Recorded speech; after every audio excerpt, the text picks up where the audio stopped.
नहीं सबको, जो भी 20 साल की उम्र की लेडी हो गई है और 70 साल की उम्र तक जी, उन सबको सर्विक्स कैंसर का टेस्ट लाइफ में एक बार तो करवाना ही है।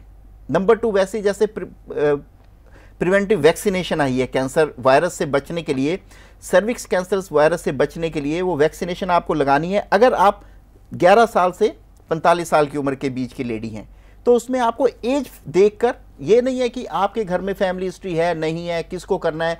आप बहुत ज़्यादा, अगर मान लीजिए स्मोकर्स में, अगर if you are very heavy smoker, तो 20 सिगरेट से ज़्यादा आप पी रहे हैं, तब कुछ जैपनीज स्टडीज़ बोलती हैं कि आप सीटी स्कैन करवा सकते हैं हाई रिस्क पॉपुलेशन में, सिर्फ सब में नहीं, हाई रिस्क पॉपुलेशन में सिर्फ हम उनका जो है वो हम टेस्ट कर सकते हैं, सीटी स्कैन करवा सकते हैं, सिर्फ हैवी स्मोकर्स का, लेकिन ऑल स्मोकर्स का नहीं। सिमिलरली अगर आप देखेंगे प्रोस्टेट कैंसर है, 50 साल की उम्र से हम देखते हैं वो टेस्ट करवा सकते हैं। गैस्ट्रिक कैंसर है, जैसे मान लीजिए कंट्री टू कंट्री भी ये डिफरेंट है। अब इंडिया में हम गैस्ट्रिक कैंसर की इतनी स्क्रीनिंग नहीं करते हैं, लेकिन अगर आप मेड्रॉस में देखेंगे वहाँ gastric cancer Madras metropolitan tumour registry में is number 1 cancer today, gastric cancer, because वो भी उनकी food habit, sea habit, fish eating habits are very similar to that of Japanese. तो वहाँ जैसे हम जापान में रॉ फिश वगैरह यूज़ करते हैं और उनमें और चटनी में फिश का यूज़ करते हैं, तो और हैबिट्स की वजह से वहाँ gastric cancer is number 1। Similarly Madras में गैस्ट्रिक कैंसर इज़ नंबर 1। तो वहाँ की जो स्क्रीनिंग मोडालिटी है, रिकमेंडेशंस है, वो चेंज हो जाएगी। वहाँ we may screen the public for gastric cancer, लेकिन अगर आप नॉर्थ इंडिया में आ जाएंगे तो हमारी जो गैस्ट्रिक कैंसर स्क्रीनिंग गाइडलाइंस हैं वो जो आदमी की डाइट उनसे रिलेटेड है उसके लिए, हाई रिस्क पॉपुलेशन के लिए करना कॉस्ट इफेक्टिव हो जाएगा हमारे लिए, क्योंकि हमारी गवर्नमेंट, जैसे आप देखिए हमारी गवर्नमेंट इंडिया में, हम वैक्सीनेशन कनाडा में, अमेरिका में फ्री है। All the 3 doses which we give is free of cost in US and Canada, but in India हमारी because we have poor resources, our government is not able to afford it, तो हम लोगों को it is advertised 1 to 1 और they are taking in their by their own, but it is not given by government agencies. बिल्कुल जी। Doctor, हमारे साथ अगली caller भी जुड़ चुकी हैं, भावना जी, इनकी सवाल जान लेते हैं। हेलो हेलो जी, भावना जी बताएं। जी, मुझे ये पूछना था कि मेरी ग्रैंड मदर को इंटेस्टाइन कैंसर हुआ था जिससे कि उनकी डेथ हो गई थी। सो मुझे अब ये पूछना है कि हमारी फैमिली में किसी को, फर्दर जनरेशन में किसी को तो नहीं हो सकता ये कैंसर, और अगर हो सकता है तो हमें प्रिकॉशंस क्या लेने चाहिए इसके लिए? जी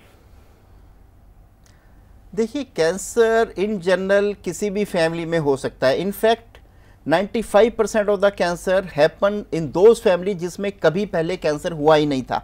सिर्फ 5% फैमिलीज में ये कैंसर रन करता है। तो ये नहीं है कि आपकी फैमिली में क्योंकि कैंसर हो चुका इसलिए ये चीज़ें मैं आपको बता रहा हूँ। किसी को भी जो टेस्ट जो मैं आपको बता रहा हूँ, किसी भी फैमिली में, हर फैमिली में करवाने चाहिए जहाँ जो एज जो फैक्टर है, जैसे मैंने बताया कैंसर कोलोन आपका जो स्क्रीनिंग है वो शुरू हो जाती है 40 साल के बाद से 70 साल के बीच में। हम जैसे स्टूल टेस्ट करते हैं और उसका एंडोस्कोपिक टेस्ट होता है जैसे, लेकिन आपकी फैमिली में ये ऑलरेडी हो चुका है तो कुछ टाइप के जैसे जेनेटिक प्रॉब्लम्स होती हैं जो फैमिलीज में रन करती हैं और उसमें जो कोलोन कैंसर, लार्ज इंटेस्टाइन का कैंसर होने का रिस्क काफ़ी बढ़ जाता है। जैसे मान लीजिए उसमें हम एडवोकेट करते हैं कि आपकी एक कोलोनोस्कोपी 5 साल में एक बार, जो हम बोलते हैं दूरबीन की जांच से हम गैस्ट्रोइंटेस्टिनल ट्रैक्ट की, लार्ज इंटेस्टाइन की एंडोस्कोपी करके देखते हैं, उसमें खासकर कोई पॉलिप ना हो। जैसे आपके केस में मैं बोलूँगा आप जरूर अपने एंडोस्कोपी कराएंगे और एंडोस्कोपी में वो देखेंगे कि कोलोनोस्कोपी में कोई पॉलिप नहीं है। अगर कोई पॉलिप है तो उसको रिमूव कर देते हैं, क्योंकि कुछ साल के बाद, जैसे मैंने बताया 5 या 10 साल के बाद कुछ पॉलिप्स हो सकता है वो कैंसर में बदल जाएं। और एक डिजीज होती है उसको बोलते हैं फैमिलियल एडिनोमेटस पॉलीपोसिस, उसमें बहुत ज़्यादा पॉलिप बन जाते हैं और उसमें इतना रिस्क इज ऑलमोस्ट 100%।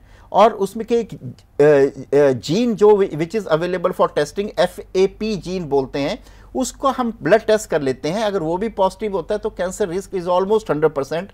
और हम कोलोनोस्कोपी करके देखते हैं, अगर पूरी जो कोलोन है वो पॉलिप से स्टडीड है तो कई बार हम पूरी की पूरी जो कोलोन है उसको भी रिमूव कर देते हैं। तो that is known as total colectomy. जी बिल्कुल। हमारे साथ अगली कॉलर भी जुड़ चुकी हैं डॉक्टर। हेलो हेलो जी, वर्षा जी बताएं।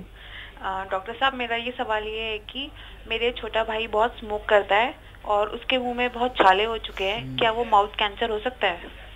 जी देखो ये अभी मैं ये नहीं बोलूँगा उसको एकदम से माउथ कैंसर हो गया, क्योंकि माउथ कैंसर एक दिन में नहीं हो जाता है, बट जैसे आप कह रहे हैं वो बहुत हैवी स्मोकर हैं।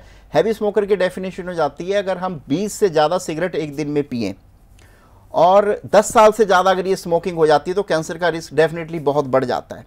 तो और जैसे आपने बताया मुंह में छाले पड़ गए, इसकी एक जो विटामिन डेफिशिएंसी, क्योंकि जो हैवी स्मोकर्स होते हैं उसमें बहुत डेंजरस कॉम्बिनेशन क्या होता है कि अगर आप साथ में अल्कोहल भी लेते हैं, मान लीजिए आपने बियर ले रहे हैं रेगुलर बेसिस पे, तो उसमें क्या होता है कि जो अल्कोहल है वो स्मोकिंग के साथ it is very dangerous, because वो अल्कोहल अपने आप से कैंसर नहीं करता है, पर जब वो स्मोकिंग के साथ मिल जाता है तो उसका इफेक्ट जिसको हम बोलते हैं सिनर्जिस्टिक इफेक्ट, वो दोनों 1 + 1 11 हो जाते हैं।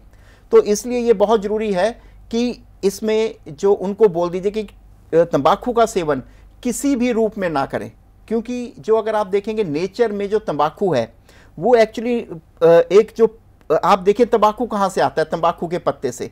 उस पत्ते में 3000 केमिकल होते हैं। ये नेचर ने वो 3000 केमिकल उस पत्ते में इसलिए डाले कि कोई जब कीटाणु उस पत्ते को खाए तो वो मर जाए।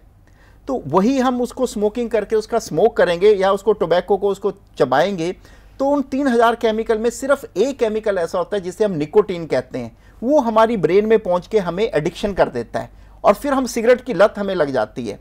लेकिन जो बाकी के 2999 केमिकल हैं उनमें से 60 केमिकल हमारी बॉडी में कैंसर कर सकते हैं, और उसी की वजह से अगर आप देखेंगे 60% जो कैंसर है दुनिया में वो सिर्फ टोबैको यूज़ की वजह से होते हैं।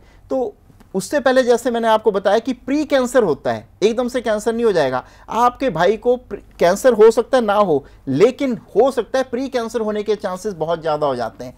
तो इसलिए भाई को पहले तो तंबाकू का सेवन बिल्कुल ना करें, मुंह को साफ रखें, माउथ वॉश यूज़ करें रेगुलरली, फ्लॉस यूज़ करें, टूथब्रश डेली करें और हेल्दी फ्रूट्स खाएं, दिन में 5 बार फ्रूट्स खाएं। और जब उनको लगता है अगर वो निकोटीन की लत नहीं छोड़ पा रहे हैं तो निकोटीन की आजकल च्युइंग गम्स आती हैं, आप अब दिवाली गिफ्ट के तौर पे उनको निकोटीन गम्स दे दीजिए। और वो क्योंकि अब इंडियन कंपनी की आने लगी हैं, बड़ी सस्ती अवेलेबल हैं, तो वो जब भी उनका सिगरेट को दिल करे वो एक च्युइंग गम खा लें और उसको चबा लें। तो निकोटीन, वो निकोटीन होती है, उसमें निकोटीन ब्लड में चले जाएगी, उनको सिगरेट पीने का फिर वो जो किक है वो नहीं होगी। तो बाकी के जो 2999 केमिकल्स हैं वो उनके सिस्टम में नहीं जाएंगे।